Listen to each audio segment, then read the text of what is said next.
Hey now, boys and girls. I think we're live. I'm not sure, but we're trying it out. A little something new here for the holidays, I suppose. But it is Periscope, which means I think we have hearts. Everybody do me a favor. Hit your hearts real fast right now. I just want to... Let's see what happens. So, oh my Lord. Welcome into, hearts aflutter. Hearts aflutter. Oh, that's awesome. Okay, so we're live. This is fantastic. So, and whoever's doing that, that's awesome. Felix, all right, we got comments rolling. We got everything going.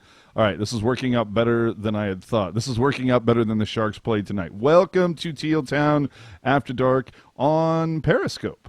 Hey now, this is a little different tonight. Me and Rocket Backhander. This is kind of, shall we say, the convergence between After Dark and the Pucknologists because it's Sunday night. So do us a favor, as always, find us on the social media platforms, if you will, YouTube, Twitter, Instagram, Facebook, and Reddit. Don't forget we do our little Discord thing here and there, and it's all good. All good. So now, wait a minute. Somebody said, how do I make the sound work on this thing? If you can't hear us, this is kind of like pointless, right? Let me check. Let me check. Yep. Nope. We have audio. So it might just be you, pal. So joining me, I am AJ_Strong, and we have Rocket Backhander, or R Backhander 76. Hello. What's up? How you doing? Oh, I've done better. I've done better. Yeah. So let's just start this from the top. And I'm in an ornery mood. I'm going to just put that out there right now. I'm ornery. And so usually we do this on YouTube. And the reason why we didn't tonight is because for some reason YouTube gave us a copyright strike tonight on content that didn't even exist yet. But somehow we ended up with a copyright strike. I'm assuming, I guess, based on the title of the show that we had planned to do, even though we've used the same title profile for the last 5 years worth of shows. But for some reason tonight, somebody decided to flag us, and we didn't have time, I guess, to file a counterclaim. Either way, I just want to be completely transparent with you guys because I love our audience, and I'm so happy you guys join us after each game. But I do want to put it out there. So it's one of two things. It's that for some reason the NHL had a wild hair up their ass tonight and was looking for something, even though it obviously says Postgame in the title. So either the NHL was like looking for stuff tonight, or some other podcast or some other group of fans. I mean, I'm not calling out Vegas, but or somebody tried to like report the title. I don't know. I don't think that's it. I don't think that. If that is it, how frightened are you? That's all I'm saying. It's like how scared are you of a podcast that talks about the Sharks? Like, how small are you? But that's why I don't think it was a person. I think this is corporate ineptitude written all over it. Yeah, no, this is something with the NHL, and the claimant was NHL.com. So it's fine. I don't know how you're gonna first off file a copyright strike against content that doesn't exist yet. It's all based on a title. And then either way, it's all stupid silliness. But YouTube continues to shit the bed more and more. I can't wait for a rival company to to throw some competition YouTube's way, because they will bury. Well, they're not going to bury YouTube. They obviously have a long history and everything like that. But boy, if a competitor comes along, just saying. All right, so all that complaining out of the way, let's get into, what are we at now? Hold on, I've lost track. What was it? Was 3-1, right? I gotta put it down on my list. 3-1 loss. So now we are at 1, 2, 3, 4, 5, 6, 7, 8, 9, 1-9.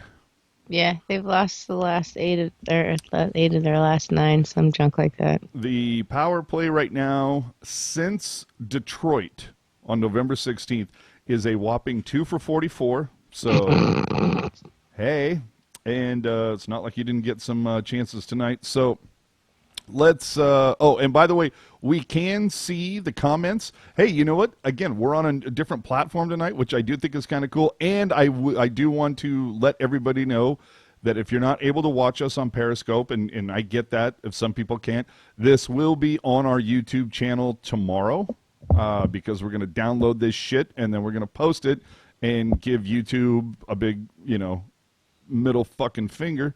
Rob even saying maybe move to Periscope permanently.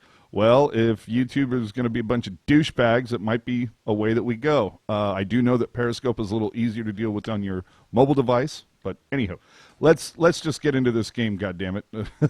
Been sitting Do here. we have to? Yeah, I've been sitting here and like bitching and moaning, complaining for like 6 minutes straight. We got to go. So early on in this one, Kane gets called for tripping Stone. Did Stone go down easy? It's a debatable thing. If you're a Sharks fan, you go yes. If you're a Vegas fan, No. you say no. No. I don't think he did. But I will say, within 5 minutes of that, the officials missed an easy trip on Hurdle and an easy trip on Meyer. But hey, officials miss calls all the time. There was a lot of missed calls both ways tonight. And then towards the later part of the first period, the Sharks take another penalty. The Lord and Savior of this team, evidently, Eric fucking Carlson, takes a delay of game.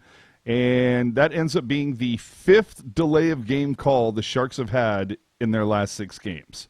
You lazy bastards. Stop putting the puck over the glass. But after one period, no problem. Nobody scores. You think, okay, that's got to work into the Sharks' benefit.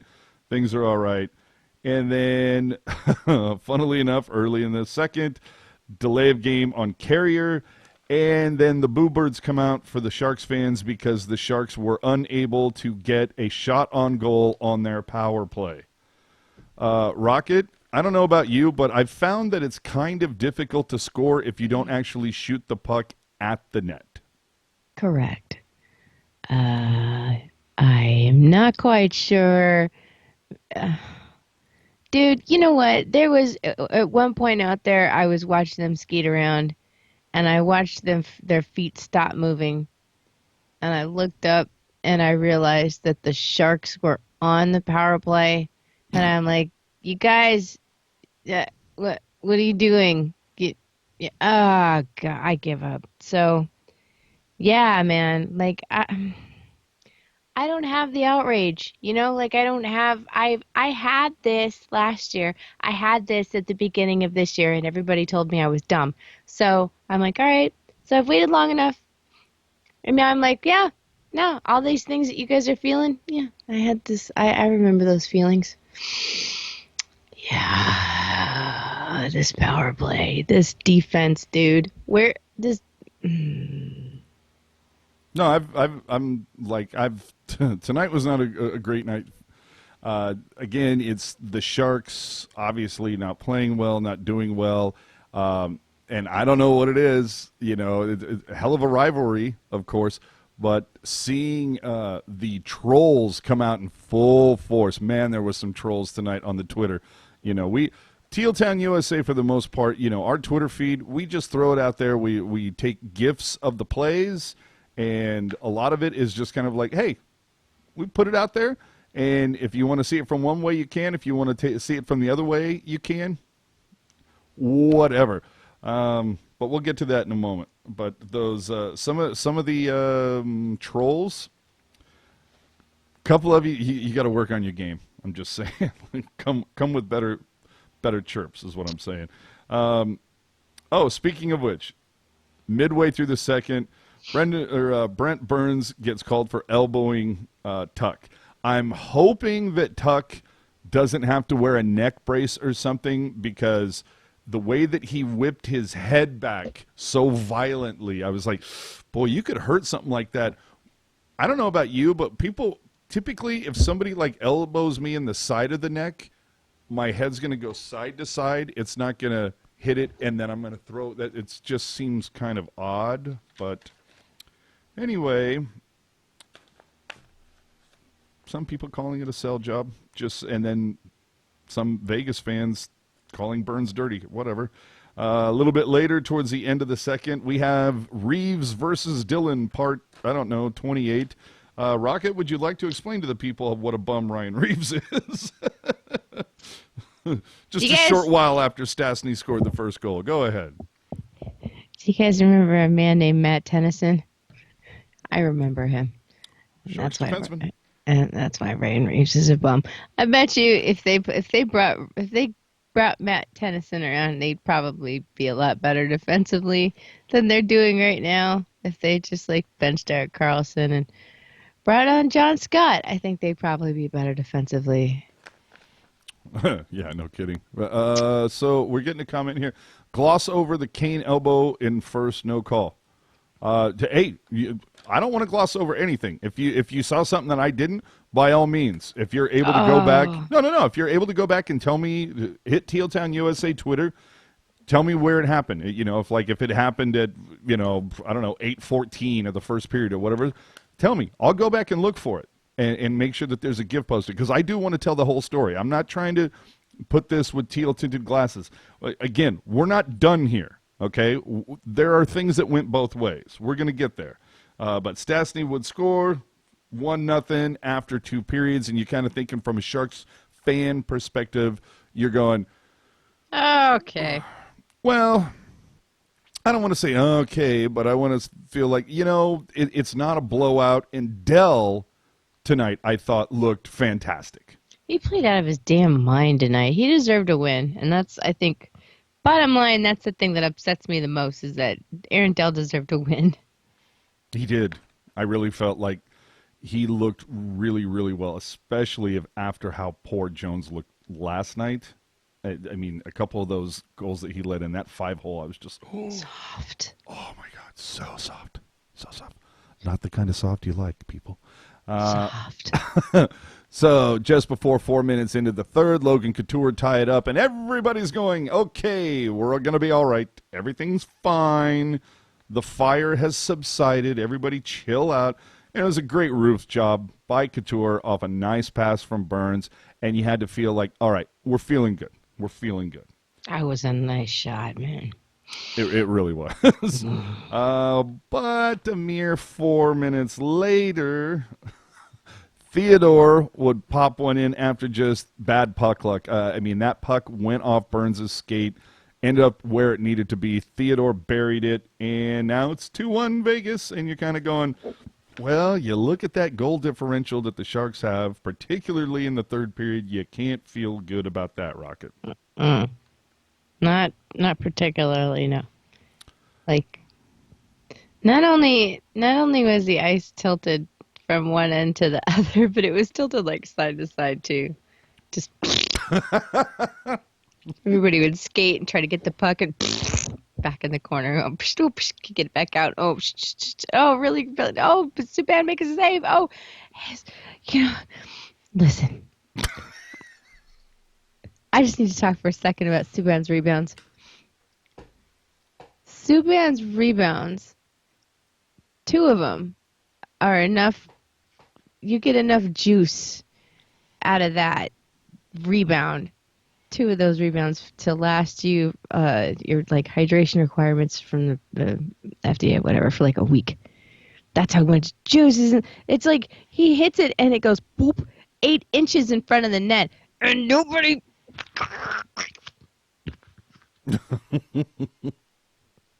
This team is driving me insane.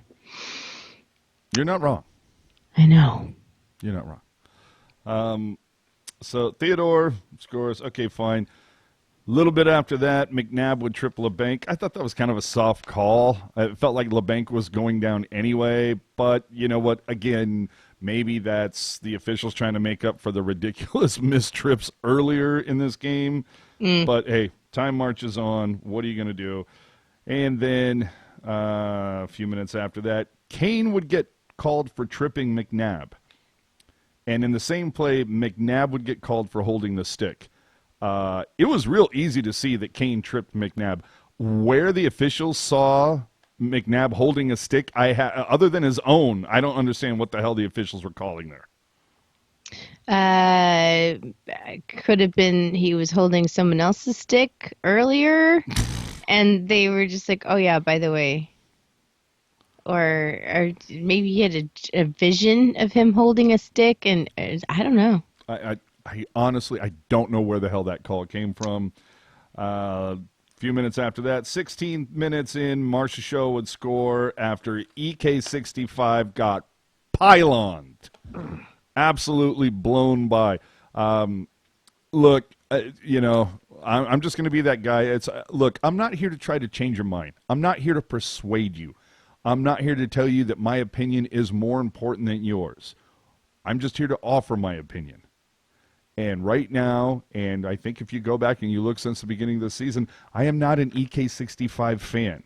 I think he is a diva. I think he's an overpaid diva. Is he offensively gifted? Yes. He is. Is he also a turnover machine and defensively inept a lot of times? Yes. In my opinion, he is. He makes some good defensive plays. He makes some very smart defensive plays. Just you put him on the ice with his bonehead moves. Oh, hi, Kayla.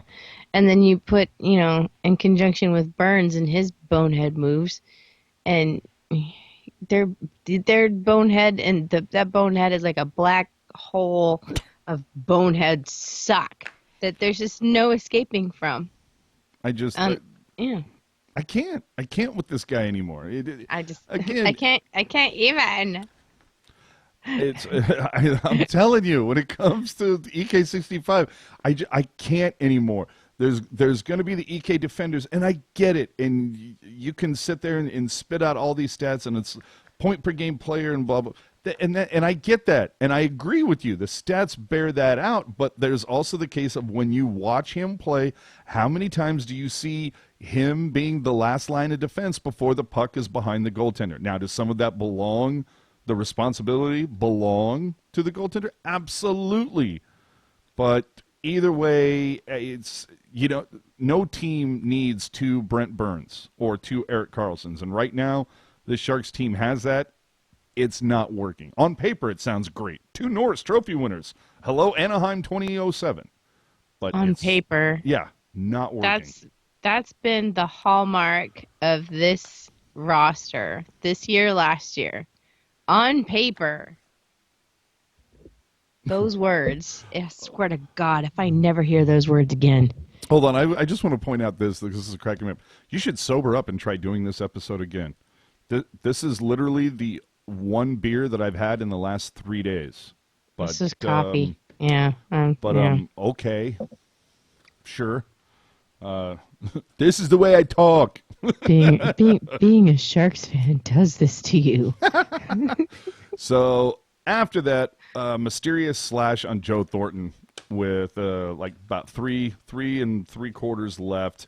And I looked at that and I'm going, why are we even calling stuff like this? I don't even know what the officials were. So, again, missed calls on both sides, phantom calls that went both ways. I look at it and I'm just going, oh, my Lord, what are we doing here? Really, this has been some just an unremarkable display of hockey from the Sharks, an unremarkable display of NHL officiating. And this is not the only game that this has happened in. NHL officiating thus far this year has been a little suspect, as has been the Department of Player Safety, the punishments, if you will. So what was it? Hathaway got, what was it, 3 or 4 for spitting on somebody, but then somebody else tries to take a guy's head off and he only gets 2? We're just in a weird spot, Rock. Yeah, I get that, but at the same time, there's this whole mystical order of the NHL Players Association that, everybody has agreed to being fined for or letting things go. So I don't know what kind of parameters are set forth in their bargaining agreements. God only knows, it might be if you are to take an untoward action against a forward on the third Thursday of any given month, that's automatically the maximum fine. But unless you have a history, But Taco Tuesdays, nobody gets anything. exactly, like we don't know what's in the bargaining agreement or what should be in the bargaining agreement. So I can't say. I mean, it always seems a little kooky for sure. It definitely seems kooky. Um, and there are instances where where it seems like um it just they spin a wheel and whatever it lands on, it's oh okay, that's 4 games. Yep, yep, yep, yep. Oh, I'm telling you, it's just so bizarre to me. I don't get it. I don't get it whatsoever. So that's the way it shakes out, people. Again, this is half and half kind of After Dark Pucknologists. Unfortunately, Hockey Jerk is on assignment, bizarrely enough, in San Jose, yet not part of today's show. But we're going to just kind of, I guess, move on from this. I mean, the Sharks can't buy a win, and it doesn't get any better aside from, I guess, they get to exchange their white elephant gifts or something along those lines. If Santa Claus is going to deliver a power play to the Sharks, at least we know Rafi Torres isn't going to get suspended 60 games, so there's always that. I'm just waiting for the next time Evander Kane gets a game misconduct. I can see that happening versus Philadelphia. You know what? Like oh God, I want there to be a bench clearing brawl where like Bugner gets thrown out and Sommer gets thrown out and like 3 of the guys get thrown out. I just want that. I want to see a brawl. At this point, I'm surprised the officials haven't given 2 minutes to the Sharks bench for wearing a bolo tie. This is how silly we've gotten. Maybe that's why we lost the damn game tonight, Roy. It could be. Could be. Let's move on from the game again. Co-mingling of the things between Pucknologists and After Dark. So we're going to touch on some other topics that we had planned for the Pucknologists, one of which being SB Nation has fired everyone if your address or the site that you contribute to is in California. So if that means for Fear the Fin, if you're somebody who reads Fear the Fin, things are going to change there remarkably. And I'm hoping that Shang Pang, friend of the show, is not impacted, as he is a writer for them. If it's my responsibility, I'm giving Shang the keys to the entire website, to be quite honest with you, because Shang kills it every time. But it's going to be interesting to see what happens for Fear the Fin and see what happens for the multiple podcasts that they've had over the last year and a half, 2 years. It should be fun and interesting to see. And remember, this is the Warriors are impacted by this. The Niners, multiple SB Nation sites that are based in California are going to be impacted by this. So we shall see in the coming season. But anyway, that happened this week. Another thing that happened this week is the Sharks have evidently sent out their season ticket renewals the earliest they've ever had. And based on season ticket holder comments, they believe, at least the majority is, because perhaps their playoffs are fading rather quickly. Well, I mean, their playoff chances for next season are still really strong. So, I'm sorry, what? I said their playoff chances for next season are still really strong. Next season. I'm sorry, I missed that. Okay. I was thinking next year, and that's okay. I got you. Yeah, same thing. The other thing, of course, happening is that the Sharks claimed, what is it? I've heard Nosen, I've heard Nason, I've heard Neeson, I've heard so many. But either way, the Sharks made a waiver wire claim, obviously because he's a right-handed shot that has a little grit to his game. And so far, in 2 games, I think he's looked good, Rock. Yeah, I mean, he hasn't really stood out like a sore thumb, which is, duh. I don't really think anybody would. But I was listening to a game interview that he was giving, and no, I think it was a post-practice interview or something. And he was just talking about why they lost and how he thought that they were the better of the 2 teams and stuff. And I was like, yeah, he gets it. He's all right. I like him. It's nay, son. Anyway. I like his attitude. Yes. Let's see. The All-Star vote. The fan votes are in, people.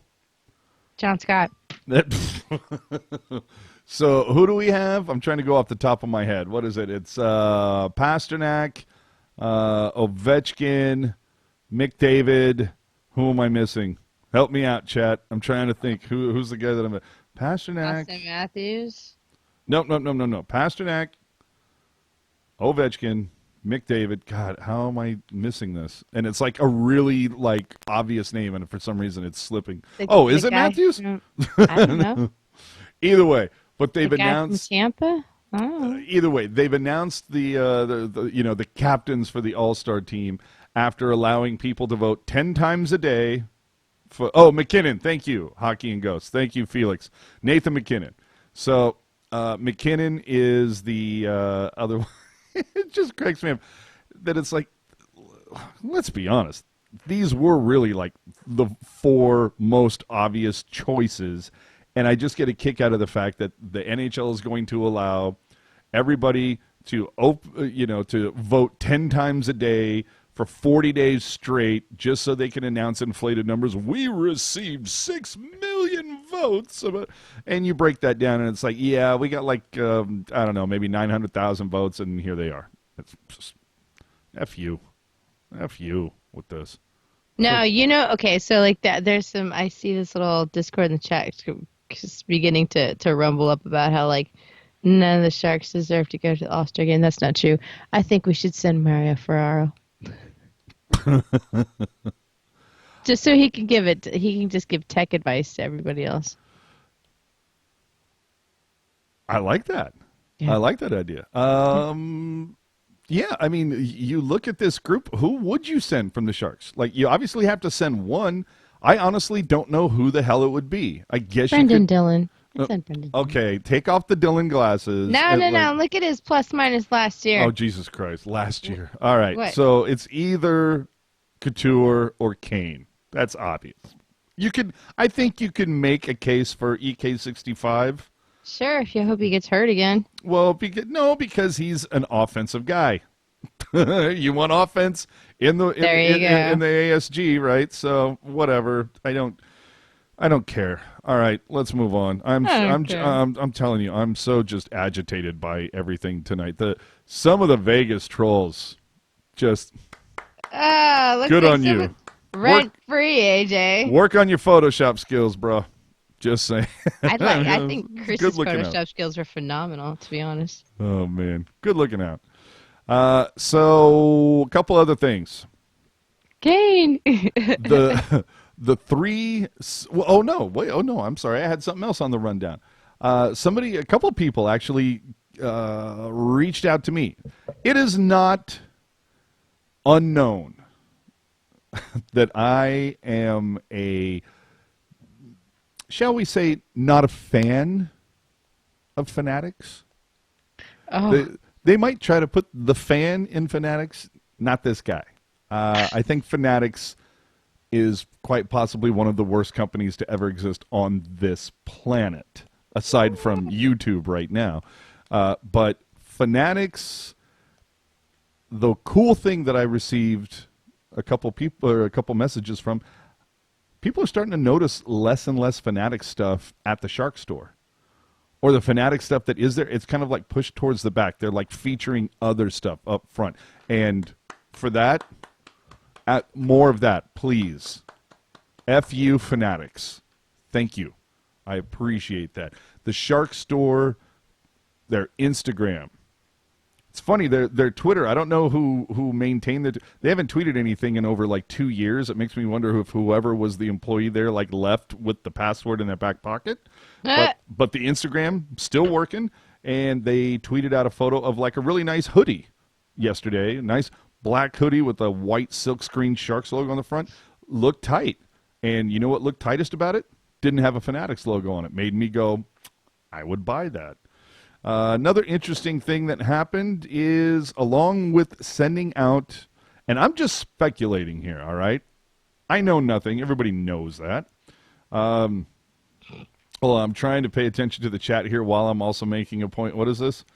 Not that I have a problem with it. I love that you call him out on it, AJ. Okay, thank you. I appreciate that support because yes, I do despise fanatics. The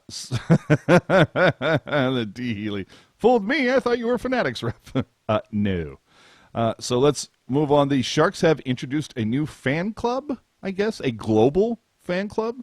Yeah. Sharks1991club.com. This 1991 or GTFO. it's just an interesting thing to me where you can go annually for 25 bucks a month, or you can pay $200 for a 10-year membership. So obviously that means you get like $5 off a year. Okay. And you get a couple extra things, like you get like luggage tags and something else. I don't know. This just seems like a little odd. And to tie in with the game that we had tonight, Vegas rolled out something, I believe, last year called VGK Worldwide. Or no, not last year. I think it was last April. And it's something very similar to this. And I don't know if the Sharks took a page out of their playbook, but this whole global fan club, I just want to see more from it. And the reason why I bring it up is that we do plan on talking to the Sharks, a couple people from the front office about this very early in the new year. So I just wanted to get it out there now if you guys want to go check it out. I'm a little interested to see, because the details to me are a little ambiguous, not real definitive. And finally, we mentioned earlier, Sharks 365 season ticket memberships. They're already pushing that for next season. And the reason why I bring this up is that the email that went out to everybody, I'm not trying to get foreseen points. I'm just calling it out that it seems a little odd that they used the original Sharks logo as part of this promotion. Makes me see it like, are we going to see a change in the near future? I don't know. Maybe something interesting for the 30th anniversary. Who knows? What do you think? Yeah, I doubt very much they're going to change it to Nordique's logo. I would buy that right now. I would buy that. If it's this is the Nordique's logo and Sharks teal, that'd be dope. Oh, it'd be so dope. Yeah. Oh, what was it? Oh, wait a minute. Hold on. Becker Inc. I hope I'm pronouncing that right. My Thornton nameplate was half torn off when I received my jersey from Fanatics. This is what I'm saying. This is the type of quality and attention to detail that Fanatics brings you. Order in and order out. There you go. So this is it, guys. I mean, we're 3 games away from 41, from hitting the halfway point.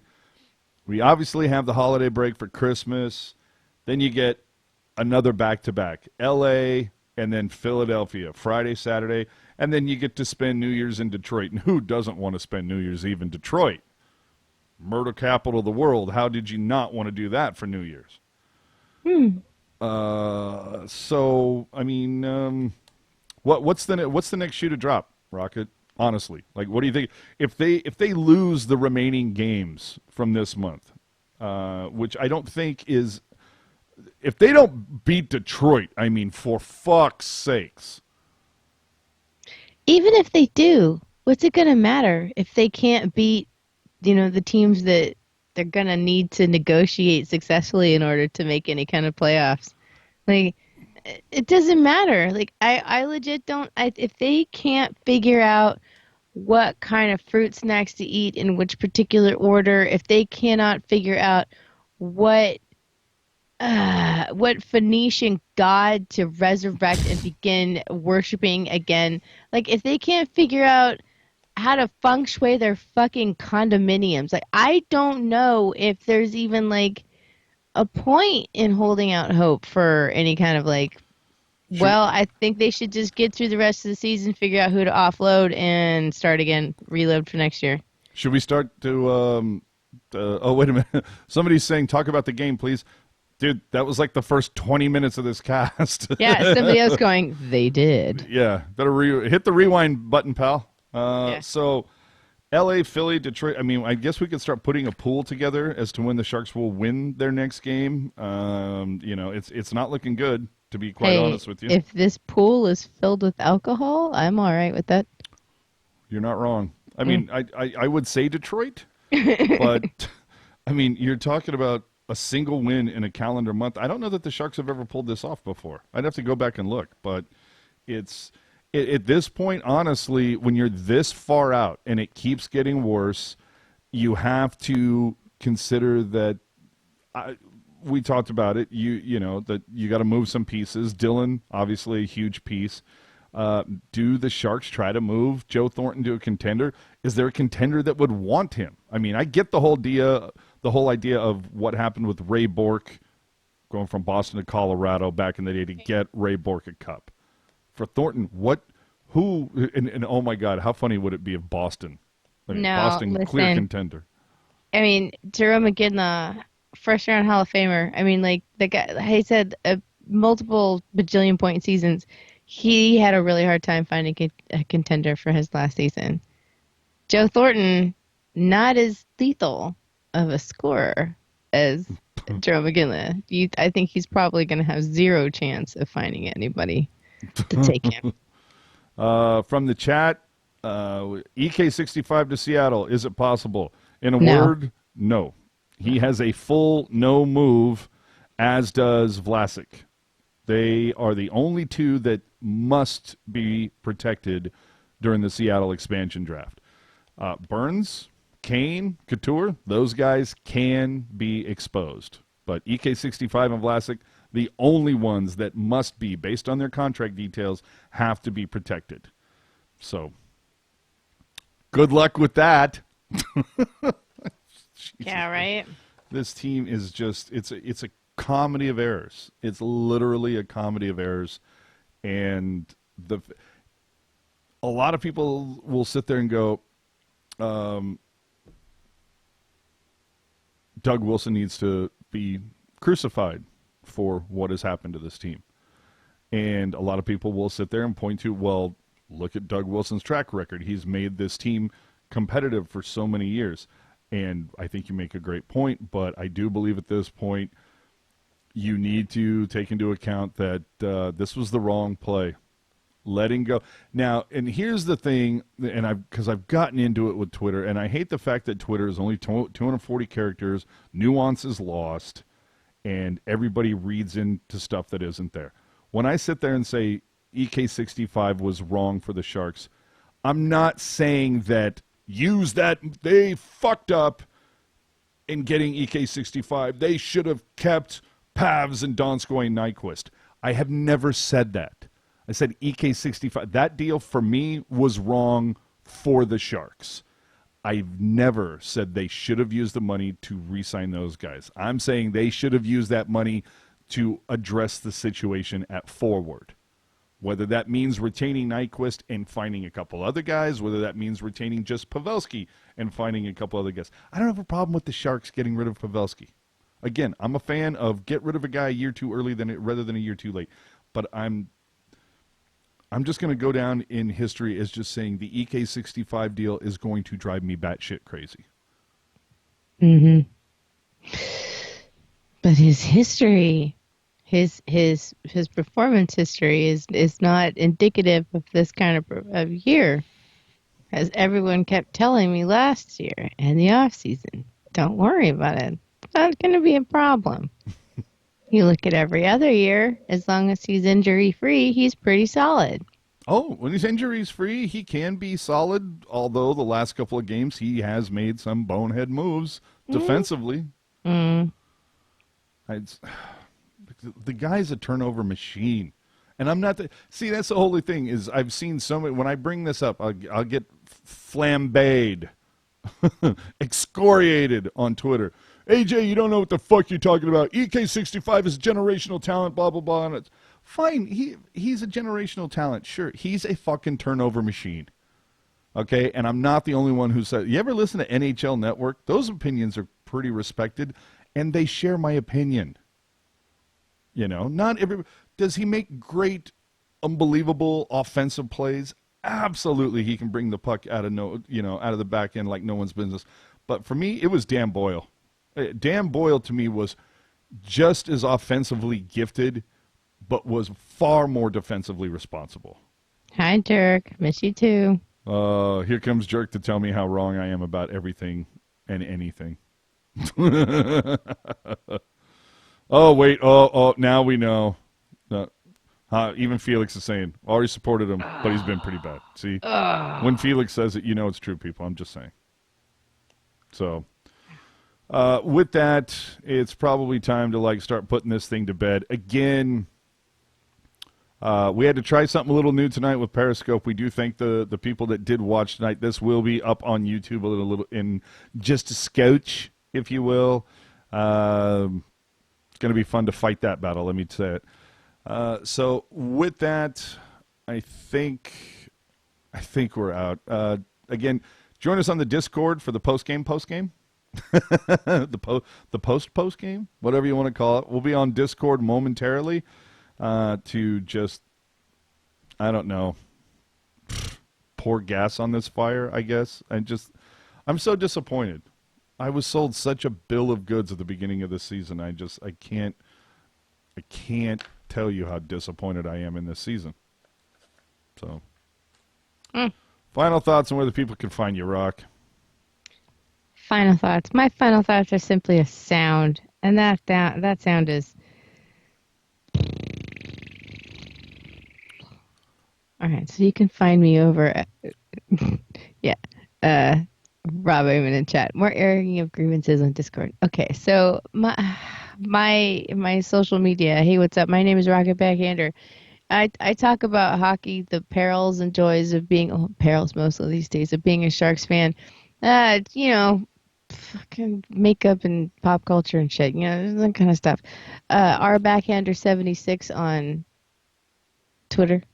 Capital R, capital B, little Backhander 76. Or you can check out some fun photographs that I take of my life away from San Jose over on Instagram. It's Rocket Backhander, one word. AJ? I'm going with my guy here, Crichton09. This team needs a culture change. This team needs a fucking enema is what it needs, to be quite honest with you. It's been one of those nights, man. I'm so tired of watching this team lose. And everybody, we can sit here and look at Burns, or we can look at EK65, or we can look at, I don't know, anybody playing on the third line tonight, or Timo Meyer, or whoever. It's just, there is blame to go around to everybody. The fact of the matter is that they can't figure out how to win a goddamn game. So until that happens, I expect to see more empty seats and hear more booing at games. Just saying. That's how it works, people, in professional sports. I'm at AJ_Strong on all the social media BS. So with that, we remind you once again, do us a favor if you would, please. Hit the subscribe button when you watch this on YouTube. Follow us on our social media channels. That's right. YouTube, Twitter, Instagram, Facebook, Reddit. Remember, Discord is on there as well. And something else that we've been pushing a little bit lately, if you could help us out. Help us support a show driven by fans, run by fans, that is for fans, all that. Give us some stars on the iTunes. Give us a nice review. We would certainly appreciate it. Help the numbers go up a little bit. Wait now, what is this? Cannot see chat you on Periscope only or somewhere. I'm not sure what that meant, Steve, but usually you can see chat on here. But anyway, that's the way it is. Oh, Jesus Christ. Get me the hell out of here. Thanks for watching, everybody. I'm sorry. This is just going to be one of those things. For everybody here at Teal Town USA, keep it real, keep it Teal, keep it real Teal, and God willing, we'll see you after the next game.